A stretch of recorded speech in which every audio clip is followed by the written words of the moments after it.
PG కోర్సులకు తగ్గుతున్న craze, ఎస్కేయులో దయనీయంగా ప్రవేశాలు. శ్రీకృష్ణదేవరాయ విశ్వవిద్యాలయం, ఎస్కేయు, లో పోస్ట్ గ్రాడ్యుయేట్, పీజీ కోర్సుల్లో చేరేందుకు విద్యార్థులు ఆసక్తి చూపడం లేదు. గతంలో పీజీ సెట్ రాయడానికి, సీటు సాధించడానికి తీవ్రమైన పోటీ ఉండేది, కానీ ఆ పరిస్థితి ఇప్పుడు లేదు. ఎస్కేయులో మొత్తం 33 పీజీ కోర్సులకు గాను 1100 సీట్లు అందుబాటులో ఉన్నాయి.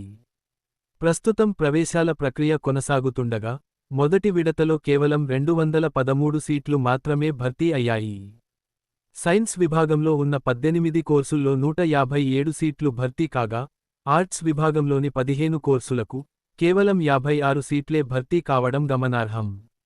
గత సంవత్సరాల్లో 2023లో 326 సీట్లు, గతేడాది 296 సీట్లు భర్తీ కాగా, ఈ ఏడాది ప్రవేశాలు మరింతగా తగ్గే అవకాశాలు కనిపిస్తున్నాయి.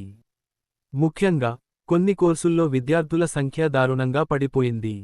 హిందీ, పబ్లిక్ అడ్మినిస్ట్రేషన్, గ్రామీణాభివృద్ధి, సామాజిక కృషి, social work, polymer science, electronics and communications వంటి 6 విభాగాలలో ఒక్కొక్కరు చొప్పున మాత్రమే అడ్మిషన్ పొందడం పరిస్థితికి అద్దం పడుతోంది.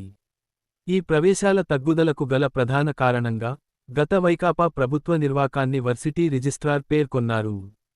ఆ ప్రభుత్వం విశ్వవిద్యాలయాల పరిస్థితిని దయనీయంగా మార్చిందని, విద్యార్థులకు చెల్లించాల్సిన ఉపకార వేతనాలు, బోధన రుసుమును యూనివర్సిటీల ఖాతాల్లో జమ చేయకుండా, ప్రచార ఆర్భాటం కోసం వసతి దీవెన, విద్యాదీవెన పథకాలను ప్రవేశపెట్టిందని తెలిపారు.